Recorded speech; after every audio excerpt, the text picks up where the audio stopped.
Hermanos, aunque en estos días, viernes, hemos estado con los hermanos siguiendo una serie sobre Génesis 1:26, donde están en germen los principios que se desarrollan en la Biblia, porque está el compromiso de Dios hacer algo, y el resto de la Biblia es el desarrollo de eso. Sin embargo, uno debe estar bajo la nube del Señor, y el Señor ha colocado en mi corazón unos breves puntos que son como un paréntesis dentro de la serie, que no es un capítulo de ella, pero sí es parte de la palabra del Señor. Y también para contarles alguna cosa. Son unos breves puntitos que quisiera compartir con mis hermanos. Un punto que ya con algunos hermanos en tiempos atrás lo estudiamos, pero siempre hay hermanos más nuevos que vienen y hermanos jóvenes que quizá no estuvieron, o si estuvieron en un estado de ser nuevos. Entonces en ese momento no se captan ciertas cosas que con el tiempo se captan mejor. Eso es lo normal. Cuando el Señor le dijo a Pedro: lo que yo hago contigo ahora tú no lo entiendes, pero lo entenderás después.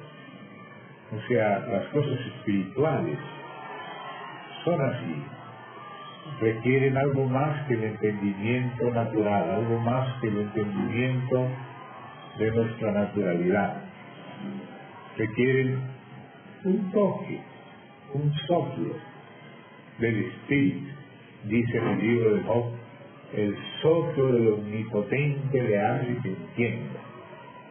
O sea que es el soplo del Señor el que nos trae luz, como la luz de la aurora, que va en aumento hasta que el día es perfecto, como dice aquel proverbio de 16:4. La luz de la aurora, la senda de los justos es como la luz de la aurora.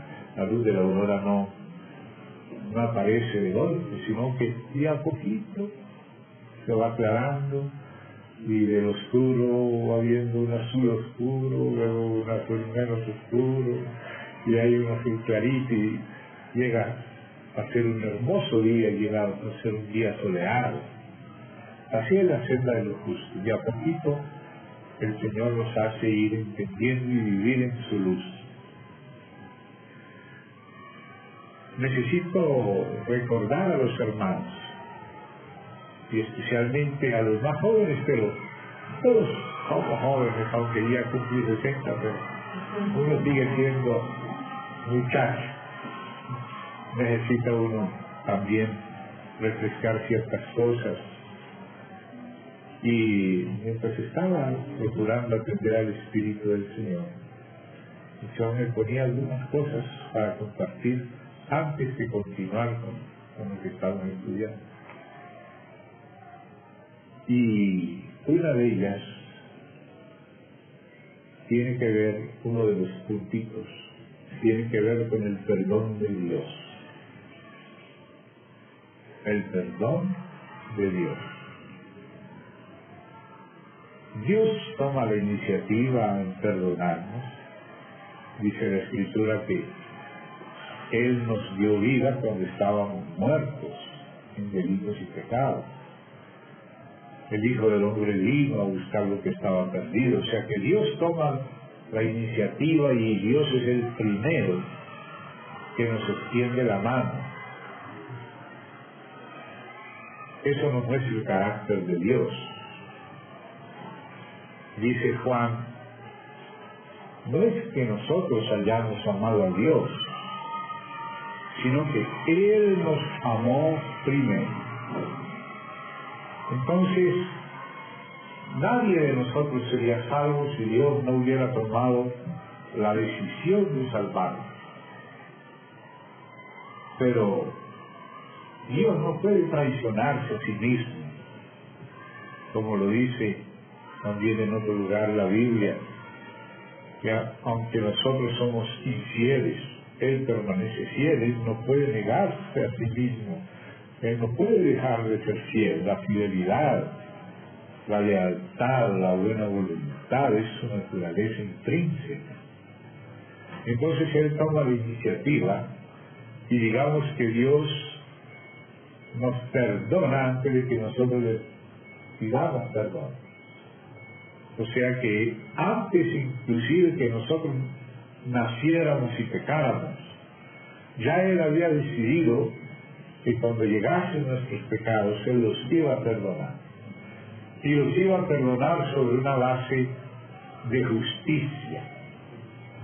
O sea que Él no nos perdonaría de una manera arbitraria, sin la sangre, que no le comprometiera a Él. Porque Él no está obligado a perdonarnos. No hay ninguna cláusula que le pueda decir, Dios, tú tienes que perdonarme. Es Dios mismo la cláusula. Él es el que es, como Él dijo, yo soy el que soy. Y muchas de las leyes, ustedes recordarán que cuando Dios da algunas leyes, después pone su firma y dice, yo ya ley. O sea, que a veces uno se pregunta, Señor, ¿pero por qué la ley es así? Porque yo soy así. Él dice la ley y luego pone la firma, yo ya ley. Y tal otra cosa, dice, yo ya ley. No sé si ustedes han encontrado esos pasajes en la Biblia. El Señor es la explicación de sus leyes. Vamos a decir que Él no está debajo de la ley, sino que Él mismo, su naturaleza es la ley. Su naturaleza correcta se torna en un ejemplo y en un deber para nosotros. Cuando lo conocemos y estamos en su luz, no podemos ser distintos que Él. Sabemos que allá tenemos que ir. No podemos establecer otra cosa. Ninguna otra cosa es nuestro Dios ni nuestro Maestro, sino el mismo Señor. Cuando de verdad lo conocemos a Él, si somos sus hijos, queremos lo que Él quiere. Los deseos de nuestro Padre Dios queremos hacer. Y los que no quieren seguir a Dios, pues son hijos del diablo, y también los deseos de su padre el diablo quieren hacer. Pero Él dijo, mis ovejas conocen Dios. ¿Por qué no sois vosotros? ¿Por qué no sois de Dios? Los que son de Dios oyen la voz de Dios. Y el Señor nos saca y va delante de nosotros. Y nosotros le seguimos. Él va adelante, Él hace primero. Él toma la iniciativa. Entonces, en el asunto del perdón de Dios, Dios tomó la iniciativa. Y dice también Pablo, y aun siendo nosotros enemigos, nos reconcilió con Dios. Entonces, existe un primer aspecto del perdón de Dios, que es lo que podríamos llamar, o algunos hermanos ya han llamado, el perdón eterno, el perdón de salvación. Hay frases del Señor Jesús que, aunque se comparen con otras, no pueden ser diluidas y ser rechazadas y resultar después que no es como Él lo dijo. Si Él dijo una cosa, es como Él la dice. A veces nosotros tenemos conflictos porque a veces Él dice cosas en distintos planos, que nosotros no sabemos interpretarla en su debido plano, y a nosotros nos parecen contradictorias. No lo son. Por eso es que hay que detenerse, meditar en esto y procurar comprender al Señor creyendo toda su palabra. Ya en algún momento Él resolverá las aparentes contradicciones si queremos que Él no las resuelva. Si le pedimos al Señor luz, Él nos ilumina acerca de eso que parecía contradictorio y resultó que no lo era. El que tiene mala voluntad se enreda en esas cosas que le parecen contradictorias, parece que se alegra en encontrar esas cosas para deshacerse otra vez de Dios y seguir su propio camino. O sea que esos escollos son una prueba para nosotros. Cuando encontramos un aparente escollo, debemos preguntárselo al Señor. Señor, ¿por qué tú dices aquí de esta manera y aquí de esta otra manera? Y las dos cosas las dices tú mismo. Entonces, Señor, ¿cómo es? ¿Cómo es? ¿En qué plano? ¿Con qué se come esto, Señor? Pero quiero comer, pero no quiero preguntar, necesito que tú me expliques. Y el Señor lo hace. Si tú de corazón lo quieres, dice que los limpios de corazón verán a Dios. Y que aquel que quiere hacer la voluntad de Dios conocerá si la doctrina es de Dios o si el Señor es simplemente un hombre que habla por sí mismo. Qué palabras preciosas las del Señor. Sabía que el Padre le daría la razón y que el Espíritu Santo le glorificaría. Y así ha sido. Con nosotros ha sido así. El Espíritu Santo nos ha confirmado la verdad, la excelencia, la superioridad del Señor Jesús. Él es el Hijo de Dios, que por Él conocemos a Dios, no por medio de los filósofos, de los científicos, de los biólogos, de los evolucionistas ni de otras religiones, sino por medio del Señor Jesús. Allí es donde hemos conocido de verdad a Dios, y lo hemos conocido en nuestro espíritu, y lo vamos siguiendo, pero Él sabe que la luz de la aurora viene de a poco, que necesitamos entenderle y conocerle, y que en ninguna otra cosa nos debemos gloriar, sino que Él nos ayude a entender. Entonces, hay pasajes en la Biblia donde el Señor dice con mucha claridad la magnitud de su perdón. Por ejemplo, estoy recordando uno, no me acuerdo los números, pero ustedes se acuerdan el texto de las palabras. Sé que está en Juan, me parece que es alrededor del capítulo 5, pero las palabras son estas del Señor Jesús, entre otros también. Y dice el Señor Jesús: el que oye mi palabra y cree al que me envió, ha pasado de muerte a Zoé, lo voy a decir en griego, o sea, a vida divina, o sea, a vida eterna, y no perecerá jamás. Es decir, la palabra jamás.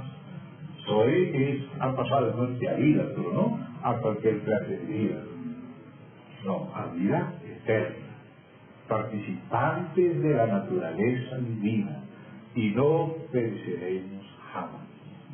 Esas son palabras del Señor Jesús. El que oye mi palabra y cree. Aquí ni siquiera mencionó el bautismo, ni siquiera mencionó la oración, ni siquiera mencionó las buenas obras, el reino y todas esas cosas. También en otros lugares se habla de las otras cosas, pero esas otras cosas nunca van a poder cambiar esta. Tiene que concordar con esta. No pueden cambiar esta, ni esta va a cambiar las otras, ni las otras estas, sino que tiene que haber un punto de encuentro y de complemento entre las distintas declaraciones del Señor. Y de pronto nos encontramos también con otra palabra del Señor. Voy a tratar de ponerlas en los dos extremos, aunque todas están en Dios. Y dice el Señor Jesús que si nosotros no perdonamos de todo corazón a nuestro hermano sus ofensas, tampoco el Padre perdonaría nuestras ofensas. Entonces ahí uno se queda preguntando, entonces depende de mi capacidad de perdonar, depende de mis sentimientos, ¿O será que tiene que ser solo de mi voluntad? Cuando con toda la voluntad yo decido perdonar, no importa que sienta, que no sienta, ¿me entienden? Y entonces, pero y lo que dijo que el que oye y cree ha pasado y ya pasó, y después de pronto por un sentimiento incontrolado, ¿será que me obligue para la perdición eterna? Y comienzan esas preguntas así. Y entonces, allí es cuando se hace necesario tomar esas dos palabras juntas, ver el contexto de la una, ver el contexto de la otra, a qué se están refiriendo, cuál es el alcance de esas frases según su contexto. Gracias a Dios que el Señor con el tiempo le ha ido enseñando a la iglesia, porque todas las cosas están en la palabra de Dios, pero ¿cuántas veces hemos leído algunos pasajes y nunca nos hemos dado cuenta de algunas cosas que estaban ahí? Anoche estábamos en una reunión que estaba clarita, leyendo pasajes que siempre hemos leído, pero de pronto el Espíritu Santo hace luz sobre una parte que uno siempre pasó por ellas y como que nunca lo tocaron, como que nunca las entendimos de verdad. Y se oigan, pero no se va. ¿Cuántas veces he leído esto y nunca me había dado cuenta? Y sí, cierto que estuvo ahí escrito. Míralo, no lo estamos inventando. Míralo como está escrito. Yo leído y sí está escrito. Siempre lo estuvo escrito de esa manera. Nadie lo modificó. Siempre estuvo en la Biblia. Pero llega la hora de entenderlo. Llega la hora cuando la luz de la aurora va en aumento hasta que el día es perfecto y vamos saliendo un poquito a la luz. Entonces, en este asunto del perdón de Dios también acontece lo mismo que con la luz de la aurora, porque dice: la senda de los justos es como la luz de la aurora. El primer paso es ser perdonado, habiendo sido un enemigo, un perdido, y ser convertido en un hijo de Dios.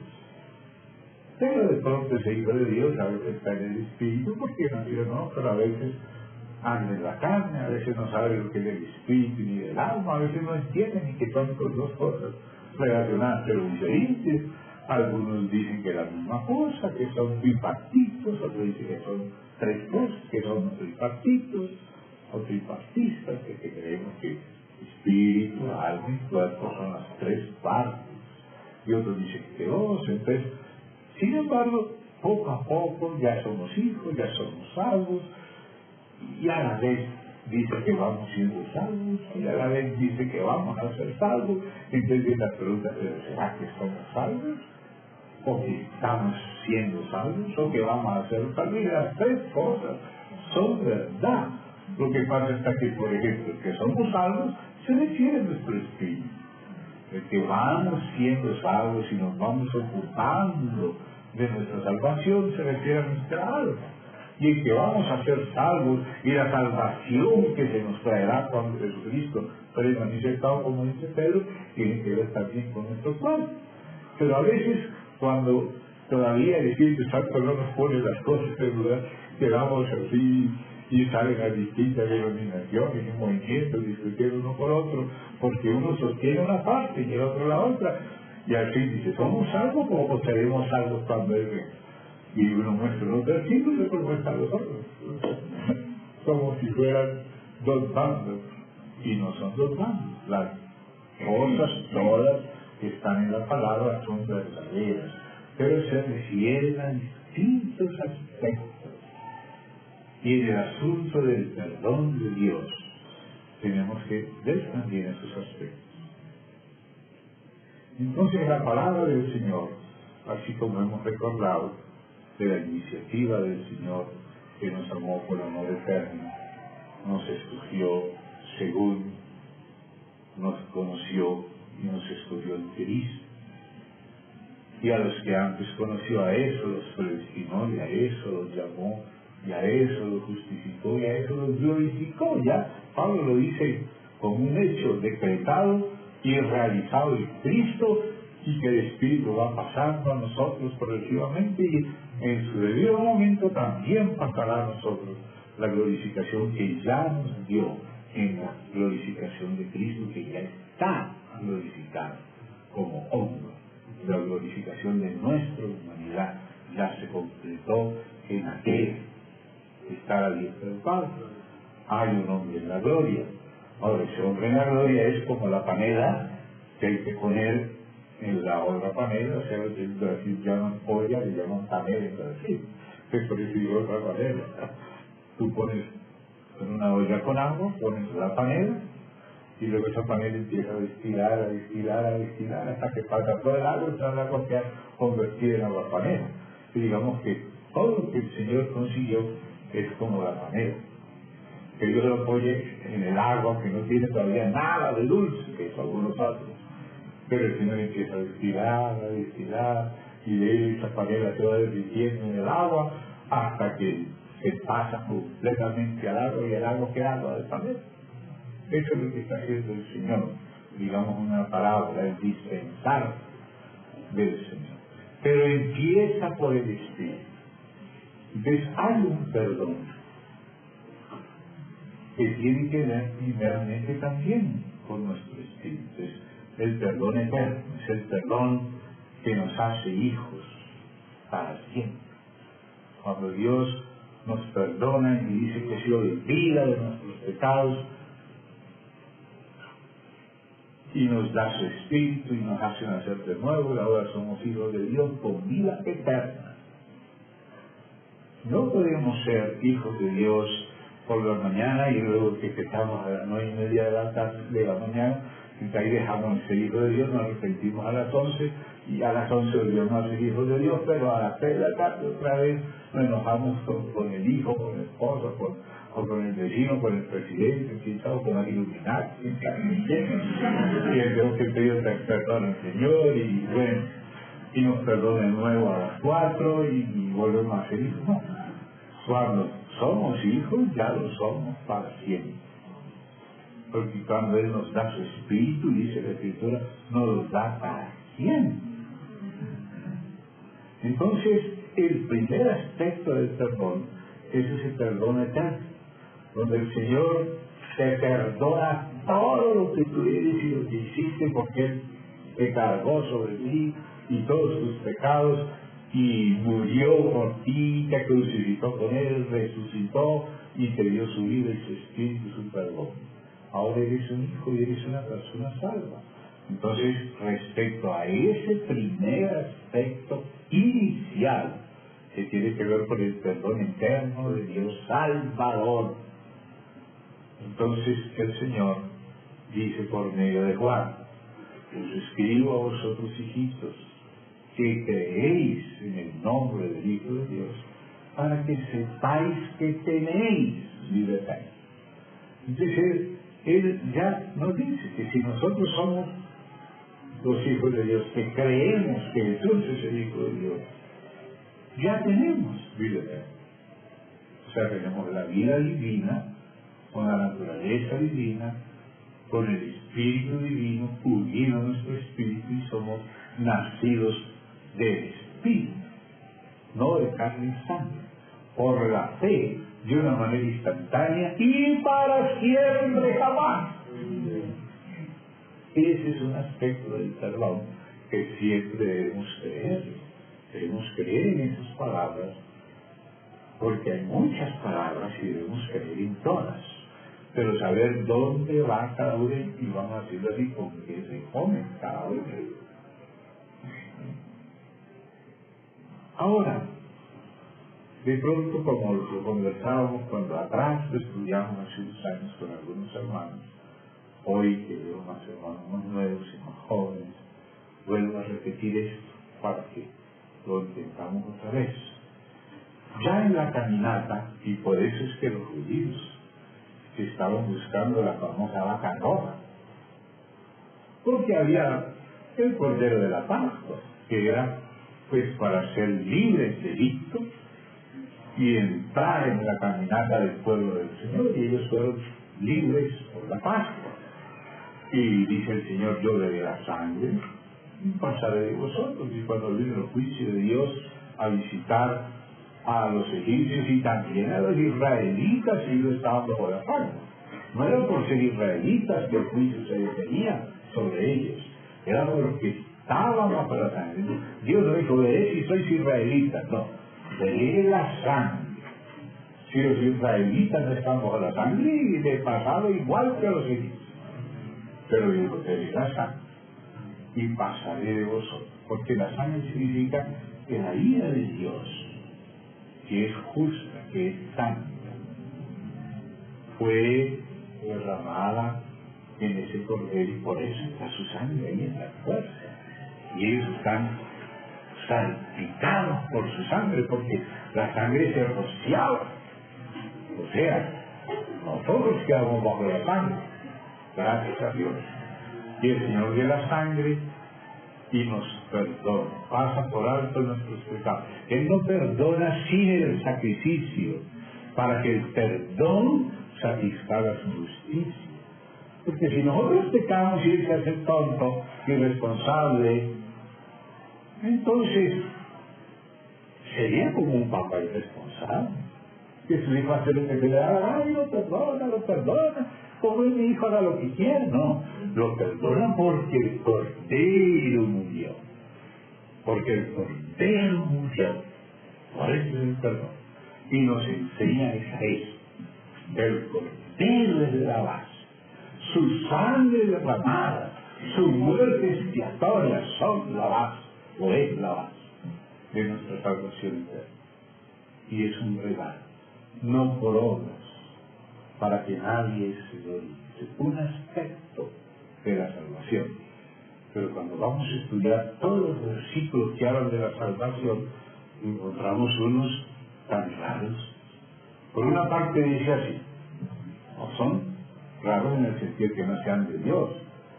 Me refiero que si estás acostumbrado a unos, después no entiendes cómo se explica a nosotros, pero a otros también son de Dios. También fueron inspirados por el Espíritu. Por una parte dice así, por gracia sois salvos, por medio de la fe. Y esto, ser salvos por medio de la fe, no solo la fe, no dice esto, ser salvos por medio de la fe, no es de vosotros, sino un don de Dios. Y a continuación dice que somos hechura o poema suyo, obra de arte de Dios, para buenas obras, que Él preparó de antemano. Somos salvos, no por obras, para que nadie se lo diga, pero somos salvos para buenas obras. Y de pronto dice Pablo, el mismo Pablo, y para colmo, después de haber escrito a Efesios, cuando era más maduro todavía, que ya estaba bien cerca de morir, dice Pablo, y la mujer se salvará engendrando hijos. Y ahí no dice solo engendrando, que la traducción de aquí es criando hijos, no solo engendrando, sino criando hijos. Sí, condicional, permaneciere con modestia, con santidad, todas estas cosas. Es extraño, ¿no? Aquí dice que por gracia somos salvos, no por obras, para que nadie se gloríe. Y aquí dice que la mujer se salvará engendrando hijos, si permaneciere en el bien aquel. Ahí es donde aparenta a ver como una posición, y por eso era que la escuela de Turingia, especialmente Pablo, dice, no, esa carta no es de Pablo, esa carta no puede ser de Pablo, que Pablo tan claro que había hablado antes, ahora viene a salir con esto. Entonces algunos de sus críticos se quedaron enredados, se les aparenta, se van, se les descoye, que la mente natural a veces no entiende esas cosas. Entonces ahí tú ves por qué he dado de la salvación tripartita. Una cosa es la salvación eterna y también el perdón eterno, la salvación en el espíritu. Otro aspecto de la salvación del alma. El Señor dice así, el que pierda su vida en este mundo, la vida de su alma, porque dice, el que pierda su psique, o sea, la vida de su alma, el disfrutar de su ego, vamos a decirlo así, en este mundo, para vida eterna la guardará su alma, va a estar ahora unida a la vida eterna. Pero el que gane su alma, o sea, la vida de su alma, su ego en este mundo, la perderá. Entonces, hay versículos que están hablando de la justificación, de la salvación eterna, del don del Espíritu, y otros que están hablando de la salvación del alma, que es otro aspecto, es el que habla en Colosenses: ocupaos de vuestra salvación con temor y temblor, con paciencia ganaréis vuestras almas. Antes pensaba las personas que cuando oía la frase, bueno, la salvación del alma se debía, bueno, Dios me perdone y ya no voy para el cielo, es la salvación del alma. Pensaba uno que era eso, pero cuando empieza a ver los versículos que hablan de la salvación del alma, ahí es donde uno dice, pero aquí dice Pablo que es por fe, y aquí dice Jesús que es por paciencia. Él está hablando en dos planos, dice, la salvación del Espíritu es una cosa, y la salvación del alma es otra cosa. Y si confundimos espíritu con alma, quedamos enredados, ¿se da cuenta? Entonces cuando el Señor Jesús habla que con paciencia ganaremos nuestra alma, la salvación del alma es ser salvos no del infierno, es ser la salvación eterna, ser salvos para siempre del infierno. Vamos a decir, será bien. Pero cuando dice que con paciencia ganaréis vuestras almas, no se está refiriendo a no ir al infierno de la gehenna para estar eternamente allí o eónicamente, que es mejor traducirlo por los siglos de los siglos, que la palabra es eónico, es la palabra bíblica, los eones de los eones o por los siglos de los siglos, indefinidamente. La palabra cuando se refiere a Dios es eterno, sin principio y sin fin, pero cuando se refiere a criaturas creadas no es eterno en el sentido de sin principio, porque nosotros sí tenemos principio, pero la vida eterna que nos da no tenía principio ni tiene. Hay unas cosas que hay que salvar ahí, pero por ahora no estamos en ese punto, pero lo dejo ahí para que lo mastiquemos. Entonces, luego viene ese aspecto de la salvación del alma. ¿Sois salvos? Es la salvación eterna y del perdón eterno. Y siendo salvos, ocupándonos de nuestra salvación y ganando nuestra alma con paciencia, es la aplicación del don a nuestra vida. O sea, ya no se refiere a ser salvos de la vida, sino ser salvos por la vida, como dice Romanos. En el mismo capítulo de Romanos, ¿ustedes recuerdan esto? Los que no lo recuerdan, vamos a mirarlo. Vamos a la epístola de Pablo a los Romanos y vamos a ver allí algunas cosas en el capítulo 5 y voy a leerlas desde el versículo 6 para que veamos los planos, el avance, la luz de la aurora avanzando, la salvación realizándose, pero los diferentes aspectos de la salvación en su avance y también los diferentes aspectos del perdón de Dios. Pero todo esto está relacionado. Entonces dice aquí, desde el capítulo 5, voy a leer desde el versículo 6. Porque Cristo, cuando aún éramos débiles, esta frase así que parece que ahora no somos todavía débiles, ¿será que mejoró nuestra carne un poquitito cuando recibimos al Señor? No, nuestra carne no mejoró nada. Pero ¿por qué te dice éramos débiles? Porque ahora somos fortalecidos por el Espíritu de Cristo y con la fortaleza de Cristo, y aún en la debilidad su poder se perfecciona. Así que me gloriaré en mi debilidad, porque ahora no estoy solo en mi debilidad, sino que estoy contando con su poder. Entonces, cuando creo y cuento con su poder, puedo decir como Pablo, éramos débiles. nos ayudó. Hay versículos como el que acabamos de citar. Os escribo a vosotros, hijitos, que creéis en el nombre del Hijo de Dios, para que sepáis que tenéis vida eterna. Ya la tenemos. Ya tenemos vida eterna. Y luego Pablo, bien maduro, ya casi para morirse, le dice: Timoteo, echa mano de la vida eterna. Cuando estudiamos aquí las paradojas. Entonces, así que tenemos vida eterna, o hay que echar mano de la vida eterna. Las dos son palabras de Dios. Una se refiere a la provisión de Dios en nuestro espíritu. La otra se refiere al usar esa provisión en nuestra alma, para que nuestra alma sea salva de sí misma.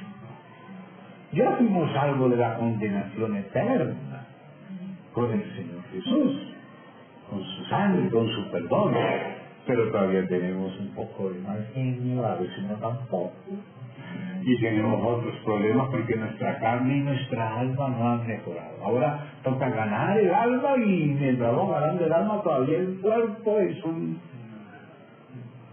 Dice que la justicia, dice en Romanos 8, está en nosotros por el Espíritu, pero nuestra carne está muerta por el pecado.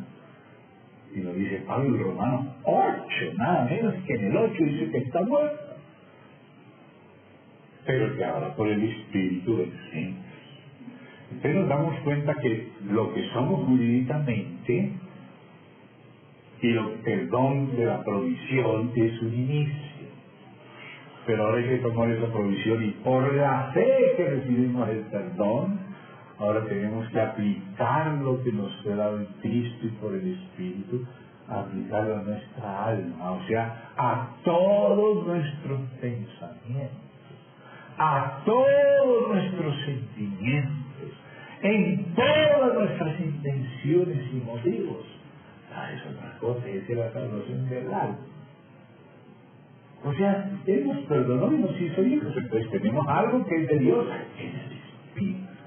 En la carne tenemos lo malo. Nuestra alma, que está entre los dos, tiene que aprender ahora a obedecer, a ser ganada por el Espíritu, para que sea el Espíritu de nuestra mente, y nuestra mente no esté en la carne.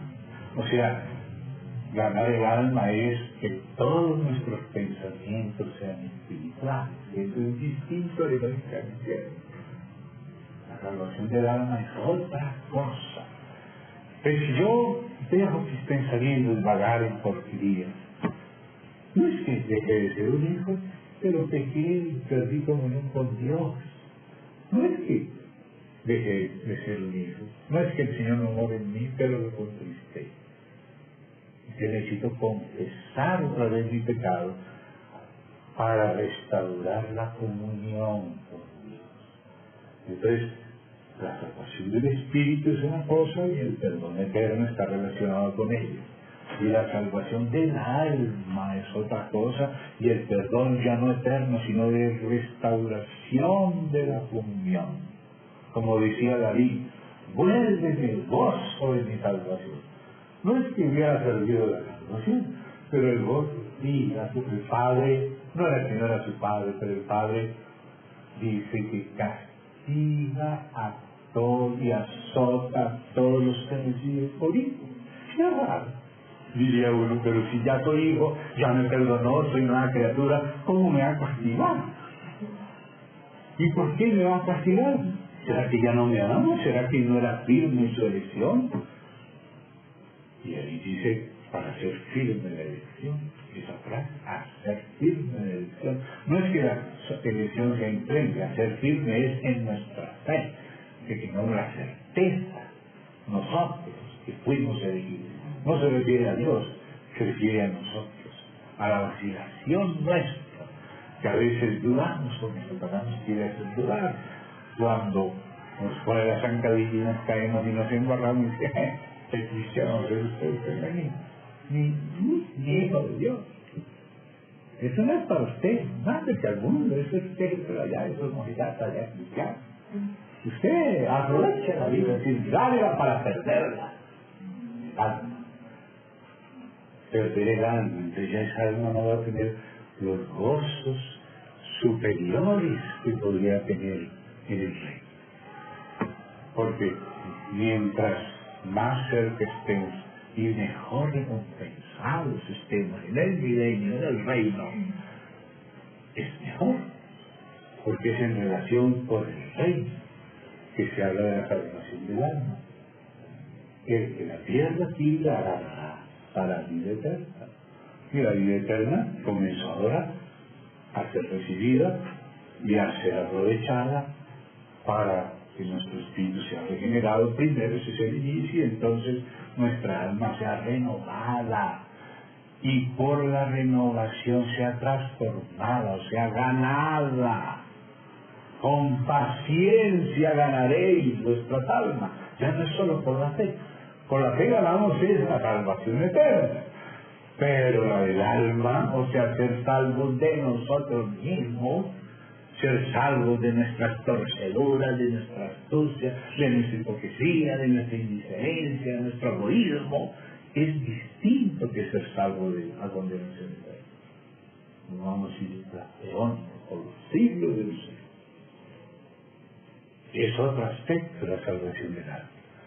Ahí es cuando dice Timoteo, echa mano, o como dice en portugués, toma pose. Me gusta el toma pose porque lo asociamos con lo de José. Dios le dice a José y a Israel, mira, os he dado la tierra, ya dijo, os he dado, eso es un don, pero ahora tienen que poner en pie en ella. Es decir, todo lo que yo les di va a ser efectivamente disfrutado por ustedes cuando ustedes ganan el pie. Señor me dio la tierra, esto es mío, Señor, yo creo y cuento con esto, y ya no me considero pecador, aunque lo soy mentalmente, pero también tengo el espíritu, también la sangre me limpió, por lo tanto me considero muerto al pecado y vivo para Dios en Cristo, y me considero resurrecto y me considero instrumento de justicia.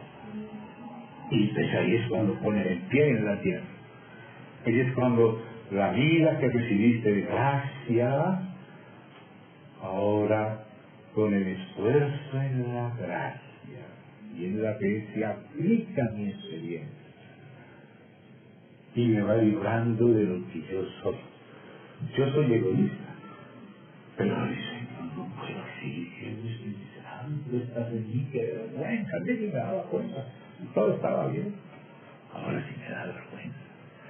De la próxima vez se nos da mi fuerza para no ser tan amargo, para no ser tan egoísta, no ser tan hipócrita. Esa es la salvación del alma. Ganar el alma con paciencia y por medio de la renovación, que es distinto de la regeneración. La regeneración es que su espíritu vino al nuestro el día que lo recibimos, pero ahora tiene que fluir del espíritu al alma. Oraré con el espíritu, pero también con el entendimiento. Ahora es cuando el espíritu empieza a pasar la orden, y el espíritu empieza a pasar del trono a la rueda. Ezequiel está el trono, y ahí está el Señor, y ahí él derrama el espíritu. Pero de pronto decía que a la rueda se le decía rueda, y las ruedas rodaban porque el espíritu estaba en la rueda. Pues, ¿qué quiere decir que el espíritu está en la rueda? Que un fluir del espíritu, desde tu espíritu a tu alma, desde el don al usufructo, a la aplicación, a creerlo y a tomarlo, a tomar posesión. Toma pose, echa mano, o toma pose, pon de pie, como dicen José, en la vida eterna. Y no hay ninguna contradicción decir que ya tenemos vida eterna y que a la vez hay que echar mano de la vida eterna y que también hay una vida eterna que se nos va a dar. Entonces, a veces, como por ejemplo los católicos y otros grupos, como habla de que se le da la vida eterna, consideran que sería una herejía decir que ya la tenemos. Y los protestantes bien reformados, tipo Calvino y los presbiterianos dirían, no, esto al revés, ya la tenemos y nada, que hay que echar mano ni nada de eso, que la vamos a tener.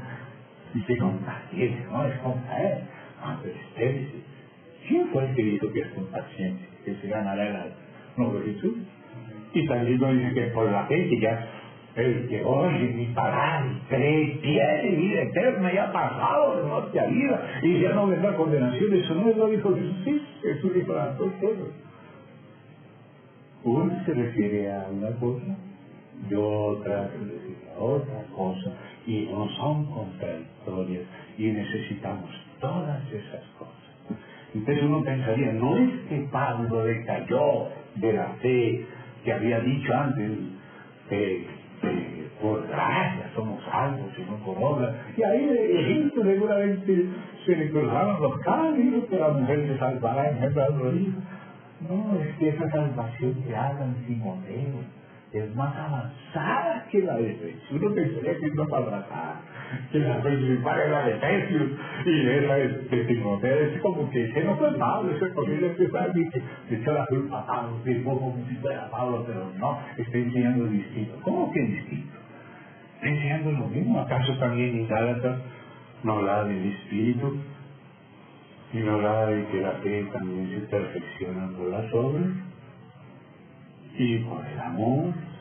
Entonces cuando dice la mujer se salvará, no se está refiriendo a la salvación que ella ya tiene si es creyente, sino a la salvación del alma. Es decir, mientras ella se está ocupando de cuidar sus familias, sus hijos, se va ejerciendo o aplicando en ella lo que ya le fue dado, lo que ella ya tiene por fe, pero ahora lo va aplicando en su vida cotidiana, en el cuidado de su familia, y su alma va dejando de ser lo que era, torcida, aunque había nacido de nuevo. Tenía que ser una mejor mamá, tenía que ganar su alma, no en el sentido que se iba al infierno, no, en el sentido que a través que va viviendo, va ganando su alma. ¿Se da cuenta? No hay contradicción ninguna contradicción. Una es el don, la provisión, la otra es tomar esa provisión y aplicarla a nuestros pensamientos, a nuestros sentimientos, a nuestra voluntad, a nuestras acciones, comenzando por casa, comenzando por el marido, con los hijos, con la cocina, los cuidados de su casa. En ese sentido, Pablo dice, se salvará, porque el Señor habló en los dos sentidos. Hay los versículos que se refieren a una cosa y los que se refieren a la otra, y los dos son inspirados y son de Dios, y son parte del mismo Evangelio, que por una parte es el Evangelio de la gracia y por otra parte es el Evangelio del Reino. Solo que la parte del Evangelio del Reino es la que estuvo más olvidada. Pero en el tiempo de fin será predicado este Evangelio del Reino. No es que ahora los protestantes se vuelven católicos, no tienen nada que ver con eso. De que purgatorio, nada que ver con eso. Hay que entender la palabra, los distintos aspectos de la palabra. Y todavía hay el versículo que dice, esperando aquella salvación que se os traerá cuando Jesucristo sea manifestado. Pues cuando dice que tenemos que esperar una salvación que se nos traerá, no quiere decir que ahora se está contradiciendo con Juan, que dice que ya tenemos vida eterna, y se contradice por allá con Pablo, que dice que hay que echar mano a la vida eterna, y ahora Pedro dice que eso es cuando Él venga, o sea que para qué ahora. No hay contradicción ninguna, hermano. ¿Se dan cuenta? Hay algo que nos fue dado en el Espíritu, que durante esta vida aplicamos al alma y que aparecerá en el cuerpo cuando Él venga. Cuando la vida pase, circule del Espíritu al alma y del alma al cuerpo. Y con el asunto del perdón, también existe eso, es el primer perdón para convertir un pecador en un hijo, también pecador. Porque no quiere decir que por ser hijo su carne mejoró. Es un hijo recién nacido, es un niño en Cristo y por eso todavía hace la carne no mejoró y comete sus pecados. Y a la vez dice San Juan, el que dice que no peca es mentiroso, pero el que nace de Dios no peca. Entonces, ¿soy un hijo de Dios o no soy? No, las dos cosas son verdad. Si usted es un hijo de Dios, lo es en el Espíritu. Si anda en Cristo, en el Espíritu, usted no peca. Pero el problema está que no siempre andamos en el Espíritu. A veces andamos en la carne y pecamos. Y por eso dice que el que no peca, el que dice que no peca, es mentiroso. No hay contradicción. La carne peca. Y cuando pecamos debemos reconocerlo, confesarlo, pedir perdón. No hacer eso como lo de creciendo en gracia. Dice, no, aquí nadie peca, nada es pecado. No, eso es el otro polo, nada de eso. Hay que reconocer los pecados, pedir perdón, pedir la fuerza y dejarnos. Pero eso se refiere a otro aspecto. Y la palabra de Dios habla también de los dos aspectos. Y de los tres. Porque ahora sí es esto que estamos hablando del perdón. Que es, ya no es el perdón eterno para salvación, ni tampoco el perdón para restaurar la unión de los hijos y recuperar el gozo de la salvación perdido, que es otro aspecto. Porque si pecamos, no dejamos de ser hijos ni dejamos de ser hermanos. Hay que pedir perdón a Dios y unos a otros y somos perdonados, no para volver a ser hijos, ya éramos. No para llegar a ser otra vez hermanos, ya éramos hermanos. Es un perdón de comunión, porque tiene que ver con los problemas de nuestra alma. Necesitamos ser constantemente perdonados y ocuparnos con temor y temblor de nuestra salvación, de esta gran salvación.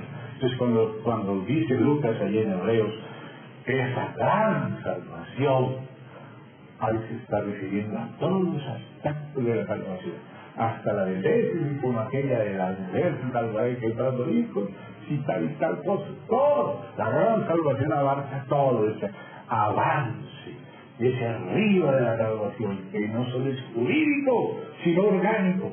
Hay una posición jurídica, éramos pecadores perdidos, culpables, ahora somos hijos perdonados. Ese es un aspecto jurídico. Vamos a decirle que esto está representado, por ejemplo, en el Cordero, bajo la sangre, pero también había que alimentarse del Cordero, comer del Cordero y de los panes sin levadura, de sinceridad y verdad, y participar de la mesa del Señor. Eso es para constituirnos en hijos maduros. De Tecná pasar a Huyó, de hijos niños pasar a hijos maduros. Ir ganando el alma en el sentido de ir siendo renovados y por la renovación transformados, no solo perdonados. A veces anunciamos solo el perdón en el Evangelio, y está bien, eso es verdad, y hay que empezar por ahí. El Señor dijo, vayan por todo el mundo y prediquen el arrepentimiento y el perdón de pecados, comenzando desde Jerusalén. ¿Listo? Ese es el comienzo. Pero luego la Biblia nos dice que no solo fuimos perdonados, sino también crucificados con Cristo, y crucificados al mundo, y también regenerados, y también renovados por el Espíritu, y también transformados por la renovación, y también se nos adelantan los poderes del siglo venidero, y empezamos a ver que la gran salvación de Dios no es solo el principio, sino todo el avance. Todo el avance. Y ahí viene el perdón de comunión. Para restaurar la comunión, David cometió un pecado grave. No lo vamos a repetir acá para que gozamos en ese morbo. Ya lo sabemos. Y no se daba cuenta, se hacía el tonto por un buen rato y tuvo que Dios enviar a Natán. Y Natán, como lo veía como tan inocente, entre comillas, ni siquiera le pudo entrar directo. Y empezó a hablar como si fuera ahora. Y cuando David reaccionó contra el hombre, ese eres tú, no es otro, eres tú. Recién se dio cuenta que era un adúltero asesino.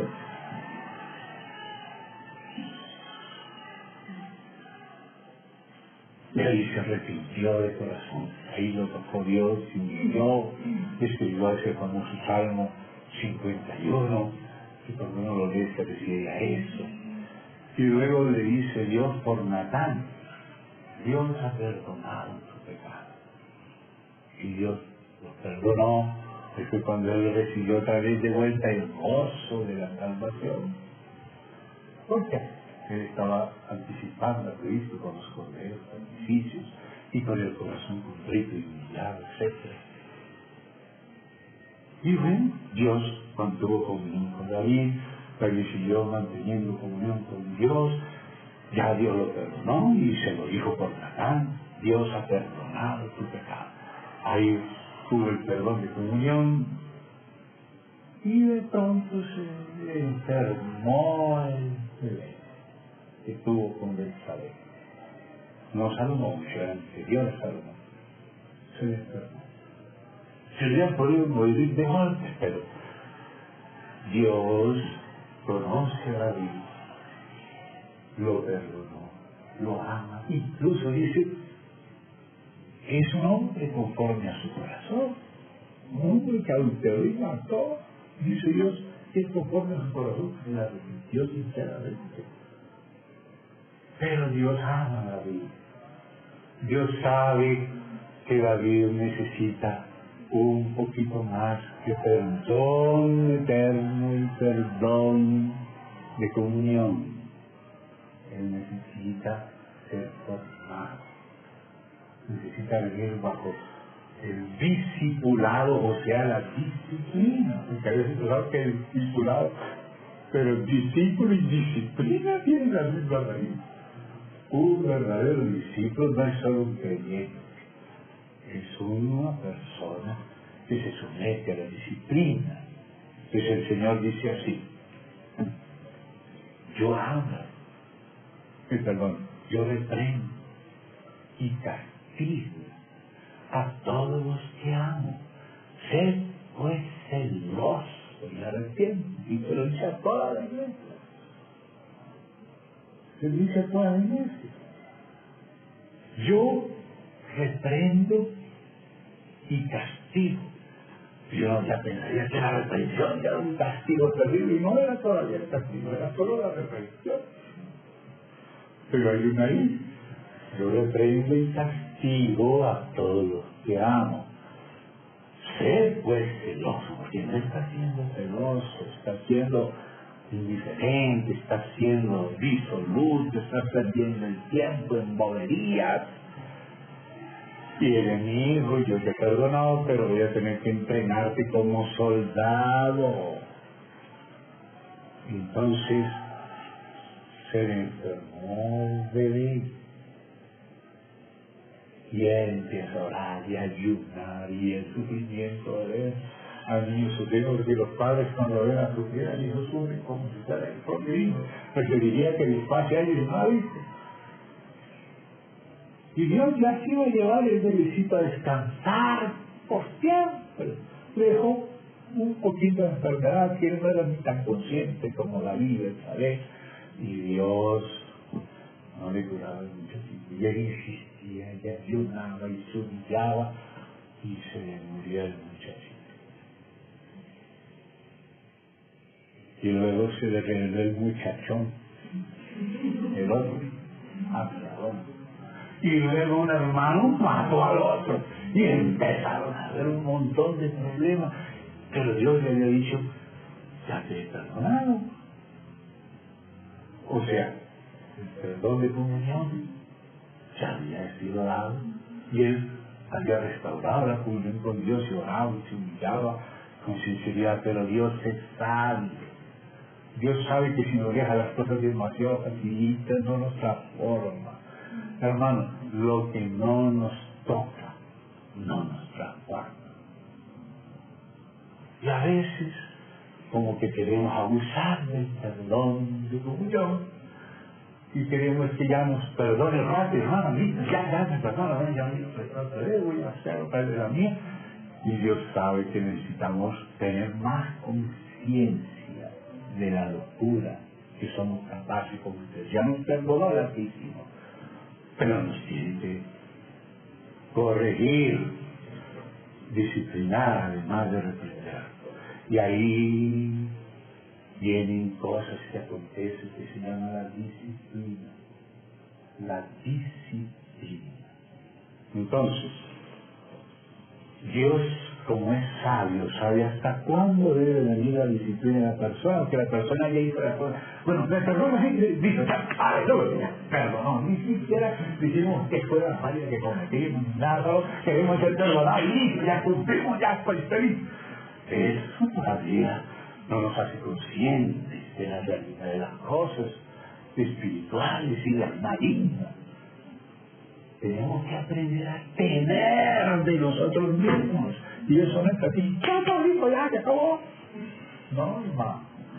Cuando usted ve lo que usted puede provocar, tiene miedo de actuar por sí mismo.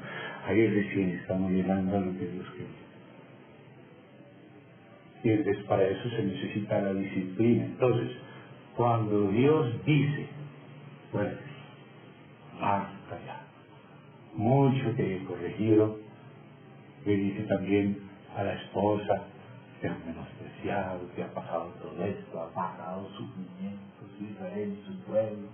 Ahora dice ya, yo bien y yo sano. Como quien dice, se acabó la disciplina por ahora, o por lo menos vamos a postergar unas cositas para después, para que no te desanimes demasiado y después otra vez que descanse un poquito, luego juega un poquito como una escalera de caracol para probarnos de nuevo, a ver si en verdad hemos madurado, alcanzado una madurez sólida y permanente, o solo fue una cosa pasajera. Entonces, cuando Dios levanta la disciplina, ese es otro aspecto del perdón. Es el perdón de disciplina o de gobierno. Un gobierno paternal. Somos hijos, nos salvó, nos reconciliamos con Dios, pero necesitamos un entrenamiento mínimo. Y de pronto dice Dios, bueno, ya, listo, descanso por un rato y vuelve. Y luego hace una oración y las cosas como que ya las las dificultades se superaron, pero ya somos más maduritos. Ya la próxima vez, ya con solo el gatito mostrar el bigotito, eso es un gato. Un gato negro. Pero al principio jugamos con el gatito, encima lo llevamos, como si no hubiera ningún peligro. Pero ya cuando empiezas a aprender, ya estás quebrado. Ya no eres tan liviano, ya no eres tan ligero, ya temes hasta en hablar, en actuar por ti mismo. Mientras tanto crees demasiado en ti mismo y metes la pata extra. Entonces yo meto también la pata. Entonces es otro aspecto del perdón. Uno es para hacer de un perdido un salvo, otro de un hijo contristado, un hijo gozoso, y otro, un hijo disciplinado a un hijo que está siendo bendecido y usado, pero también hay disciplina. Entonces, una parábola, la de los dos deudores, dice que aquel que debía 500 denarios, bueno, no sé cuánto le debía, no era denarios, talentos, que eso es una millonada terrible. Y se la perdonó. Y luego vino el otro y lo acosaba y no se la quería perdonar porque tú y contándole todos los lunares al otro. Entonces, si no quieres perdonar a tu hermano, estás cobrando y yo también te voy a cobrar. O sea, si no perdonáis a vuestros hermanos de todo corazón, tampoco vuestros padres os perdonará. Pero ese perdonará. ¿De qué tipo de perdón? ¿El eterno? No, porque dijo que es el eterno, no te dice nada más. Es el de restaurar la comunión, no necesariamente puede estar en comunión, pero es que Dios tiene comunión con nosotros, Él es muy amable, Él hasta con el diablo conversa, no es que tenga comunión, pero ¿de dónde viene? de recorrer, ¿no viste? Sí, el Señor está con el diablo, conversa, pero eso no quiere decir que joda, amigo. Amigo, el Señor no dijo amigo, el diablo no es amigo, ni Judas tampoco, pero el Señor sí es amigo. Pero que nos apruebe, no. Entonces a veces viene la disciplina, ¿ves? La disciplina. Como tú hiciste, se hará contigo. Si tú eres duro, serán duros contigo. Si tú eres misericordioso, tendrá misericordia contigo. Con la misma medida con que tú mides, vas a ser medido. Entonces, ahí Dios tiene que introducirnos en ese otro aspecto. Y este perdón de la parábola de los deudores es en relación con la disciplina, porque es en el contexto del reino. Cuando empieza, Jesús había dicho otras parábolas del reino. Y había dicho que eso para el reino de los cielos es semejante a un hombre que quiso hacer cuentas con sus siervos. Ellos son siervos, pero como siervos tienen responsabilidades. O sea, ya con el hecho de ser siervo ya es salvo. El hecho de que tenga responsabilidades quiere decir que ya es un hijo maduro, que ya está trabajando para el Señor. Entonces se refiere a otro aspecto. Se refiere al aspecto de estar ya ganando su alma y haciendo recompensa para el reino. ¿Qué hiciste, Señor? Tu vida produjo 10.000. Se refiere al negocio, se refiere al trabajo, a los siervos, a rendir cuenta de nuestra vida, de nuestros hechos. Y vino un siervo que le debe un montón, y entonces tuvo que trabajar para pagar y vender a la familia y los hijos, porque la cuenta era una millonada que si hacemos los trámites, son varias vidas, era necesario vivir para pagar. Y dijo, yo te pagaré todo. El Señor fue movido a misericordia y lo perdonó. Pero él no quiso perdonar a lo que le dio solamente 500 denarios cuando él debía, yo no sé, 6.000 talentos, no sé cuánto, era un montón de talentos, un talento era un montón de denarios, y un denario del trabajo de un día. O sea, 500 denarios era más que el trabajo del año, era el salario de año y medio. 500 denarios, y un talento tenía 6.000 denarios, un solo talento, eran 6.000 denarios, una millonada de la macroeconomía, no de la simple, pero de la economía cotidiana. Cosas así por ahí como usan los banqueros internacionales con los países, no con las personas, una deuda impagable,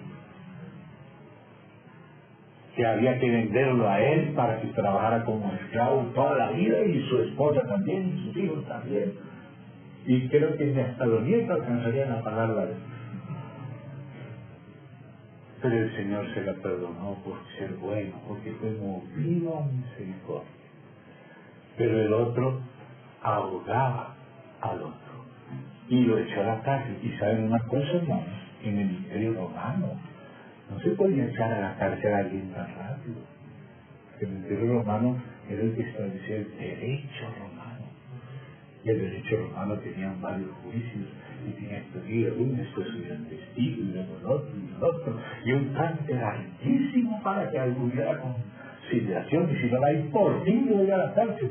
Y si este mandó a la cárcel al otro, fue que hizo el trámite y el retrámite y el requete trámite, y no le perdonaba. Entonces, ¿qué dijo el Señor? Empezó también a actuar con él como él actuaba. ¿Se da cuenta? Pero ¿en qué contexto es esa parábola? En el reino. El reino de los cielos será semejante a un hombre que quiso hacer cuentas con sus siervos. Él ya no está hablando del perdón eterno. Y está hablando más allá de restaurar la comunión. Está hablando del trabajo, del servicio, del trato de unos con otros. Entonces, ¿qué fue lo que le vino a ese que no quiso perdonar? Disciplina en el contexto del reino. Porque lo que el Señor está hablando es del reino, el reino de los cielos, ¿verdad? Entonces, el perdón de salvación es una cosa, y ganar el alma con paciencia para el eterno y para el reino es otra cosa. ¿Eh? Entonces el Señor, ¿en qué contexto está hablando de ese tercer perdón, de ese nivel tercero, en el contexto del reino, en el contexto de la disciplina? Entonces ya tú sabes, esta es una cosa, esta es otra, esta es la otra, cada una tiene su lugar, no se contradice ninguna con la otra, todas son correctas, todas las palabras de Dios son verdaderas, pero una se le pide esto, la otra esto, una afirmación es esta, otra es esta, otra es esta, un perdón es este, otro es este, distintos niveles de perdón. Entonces, ¿qué hizo el Señor? ¿Acaso no dice que le había perdonado a David? Sí. ¿Y acaso dejó de perdonarlo? No. ¿Dejó de tener comunión con él? No. Pero, le cobró. ¿Acaso dice, pero acaso el Señor no dice que Él pagó por nosotros? Sí, Él pagó por nosotros. Entonces, ¿por qué dice que tiene que pagar el último cuadrante? Porque Él paga el pago. ¿Se da cuenta? La paga del pecado de la muerte, esa es la que el Señor murió. Pero luego si yo, como siervo, me peleo con mi hermano y no resuelvo las cosas de mi parte, entonces, ¿qué sucede? Gracias, que te me está yendo el resto. Entonces, ¿qué sucede? Dice, echado en prisión, y en el desierto os digo que no saldrá de allí hasta que pague el último cuadrante. No es que estamos negando que el Señor pagó por nuestros pecados, es que está hablando en otro plano. ¿Se da cuenta? No en el plano de la salvación eterna, está hablando en el plano de la disciplina y del reino. ¿Se da cuenta? Por eso dice, hasta que pague. Sí saldrá, pero hasta que pague. Es decir, que hay una cosa que Dios nos da, pero esa cosa tiene que ser aplicada en nuestra vida para tener comunión con Dios normal y también entender a veces las disciplinas que vivimos, que a veces no nos damos cuenta de lo que nos pasa y siempre la culpa la tienen nosotros. Y nos pasa otra, y a veces se puede llegar a tocar fondo. Las disciplinas del Señor pueden ser serias. Y no es porque no nos ame, al contrario, porque nos ama. Dice que nos castiga para que no seamos condenados con el mundo. Como 1 Corintios 11 habla de eso. Si nos examinamos nosotros mismos, no seríamos castigados. Pero si no, entonces somos castigados. Y la palabra es castigo, sí. Este es 1 Corintios 11. Castigados para no ser condenados. O sea, no es un castigo de condenación, sino de disciplina, para formar el soldado, para formar su carácter, para ser una persona recta. No es lo mismo casi que habla de los hijos, no lo hablo aquí solo para mis hijos, sino porque aquí todos somos hijos. Dice, honra a tu padre y a tu madre para que te vaya bien. O sea que no está hablando que la salvación es por guardar los mandamientos, pero los guardamos porque tiene que ver con la transformación de nuestra alma y nuestra recompensa aquí en esta vida y en la que viene, la siguiente, el siglo venidero, el milenio. Porque cuando dice el siglo venidero, esa palabra siglo es eón, no es siglo de 100 años, es era. Cuando dice eónico quiere decir por los siglos de los siglos, o sea, indefinidamente. Eso es eónico. Entonces cuando dice que en este siglo, no es entre 1800 a 1900, no, es en esta era, que era de la historia de la iglesia humana, en el Cristo de la primera, la segunda venida, y en la venidera, que es el milenio. Esa es la venidera, la siguiente. Entonces, hermanos, la disciplina a veces tiene que continuar para que el hijo no sea liviano. Algunos quieren convertir en ligereza la gracia. Y el padre es padre, pero por ser padre a su hijo disciplina. Entonces debemos entender la disciplina del Señor, entenderla, someternos a ella, y así salimos más rápido. Porque si no entendemos, nos toca aguantar hasta que entendamos. ¿Sí? Entonces a veces hay que entender por qué nos pasa esto, por qué no nos va bien. ¿Por qué no nos va bien? ¿A otro le va tan bien? A mí no me va bien. ¿Por qué será? Ahora yo pregunto, ¿por qué será? ¿Por qué será? Alguna cosa no estamos haciendo bien, en alguna cosa no estamos siendo correctos, no estamos teniendo el carácter que Dios espera que tengamos, entonces viene una disciplina. Esa disciplina no es una reprobación en el sentido definitivo, es una reprobación temporal para que nos corrijamos. Dice que en la casa de Dios hay unos vasos de uso honroso y otros vasos de uso vil, como hemos mencionado aquí, hay copas de oro y hay vasillas. Pero dice, si alguno se limpia de estas cosas, podrá ser instrumento de honra. O sea que aún los vasos de usos viles pueden dejar de ser, se pueden limpiar para que sean de usos honrosos. O sea que eso no es una predestinación, usted ya es para siempre vasilla, nada de eso. Gracias a Dios. Nada de eso, se puede limpiar, nada de eso. Se puede limpiar, por lo menos se va a una materita. ¿Verdad? O sea que no venga otro final y llene el arbolito, pero bueno. Me perdonan esas bromas, es para recordar las cosas. Se puede limpiar de estas cosas. ¿Amén?